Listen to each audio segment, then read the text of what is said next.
تم نے بہت ہی بیہودہ باتوں کو چھوڑ کر اس سلسلے کو قبول کیا ہے. فرماتے ہیں بہت ساری بیہودہ باتوں کو چھوڑ کر اس سلسلے کو قبول کیا ہے. اگر تم اس کی بابت پورا علم اور بصیرت حاصل نہیں کرو گے تو اس سے تمہیں کیا فائدہ ہوا؟ یہ کوئی فائدہ نہیں کہ ہم نے بیعت کر لی، احمدی ہو گئے یا ہم پیدائشی احمدی ہیں. جب تک خود علم نہیں حاصل کرو گے، اپنے علم کو نہیں بڑھاؤ گے، دینی علم کو نہیں بڑھاؤ گے، نہ پیدائشی احمدی ہونا کو فائدہ دے گا، نہ خود بیعت کرنا کو فائدہ دے گا.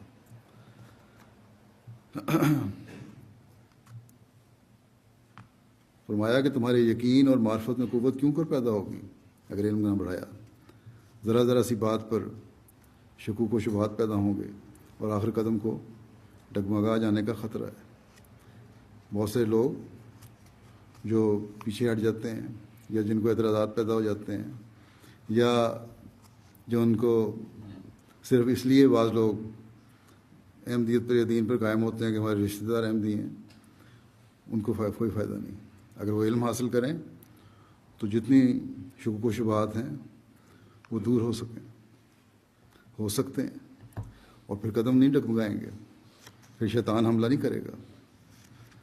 بس جیسا کہ پہلے قرآن کریم پر غور اور فکر کی حضرت مسیح علیہ السلام نے تلقین فرمائی تھی، اسی طرح آپ کی کتب کو بھی پڑھنے اور دینی علم بڑھانے کی طرف ہمیں توجہ کرنی چاہیے، اور اسی طرح خلافت سے تعلق جوڑنے کے لیے بھی کوشش کرنی چاہیے.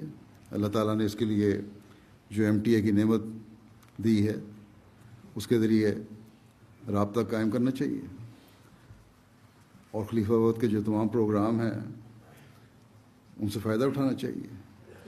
جو لوگ اس تعلق کو ایک خاص توجہ سے قائم رکھے ہوئے ہیں، بہت سارے لوگ ہیں MTA سنتے ہیں اور MTA سے تعلق ہے ان کے مجھے خطوط آتے ہیں کہ ان کے ایمان اور یقین میں اس تعلق کی وجہ سے ترقی ہوئی ہے.